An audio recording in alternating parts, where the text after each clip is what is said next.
বছরের প্রথম দিনের অধিকাংশ সময় কুয়াশায় ঢাকা ছিল সূর্য। তবে দিনের শুরুতে সূর্যোদয় দেখতেই পটুয়াখালীর কুয়াকাটায় জড়ো হয়েছিলেন হাজারো পর্যটক।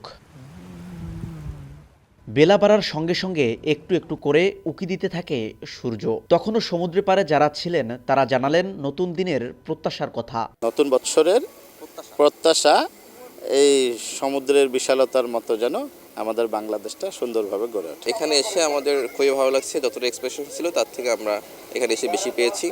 সৈকতের বিভিন্ন পয়েন্টের বালিয়াড়িতে নিজেদের মতো করে সময় কাটান আগত দর্শনার্থীরা। কেউ কেউ ঘোড়া ও ওয়াটার বাইকে চড়ে ঘুরে দেখেন সমুদ্র সৈকত। সুন্দর লাগতেছে, আসলে যতটুকু ভাবছিলাম তার থেকে অনেক ভালো লাগতেছে। ছেলেমেয়ের ছুটের সময় এখানে ঘুরতে আসছে। 2024 সালে শেষ সূর্য ডোবা, আবার 2025 সাল চালু করলাম আবার সূর্য ওঠা থেকে। পর্যটকদের নিরাপত্তায় এদিন বেশ তৎপরতা দেখা যায় পুলিশ সদস্যদের। কুয়াকাটা রিজিয়নে বা কুয়াকাটাতে যেসব টুরিস্ট স্পট আছে সেখানে আমরা সার্বক্ষণিক নিরাপত্তার ব্যবস্থা করেছি।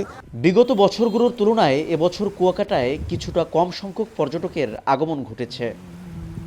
দেশের একমাত্র সমুদ্র সৈকত কুয়াকাটা, যেখানে একই স্থানে দাঁড়িয়ে দেখা যায় সূর্যোদয় আর সূর্যাস্ত।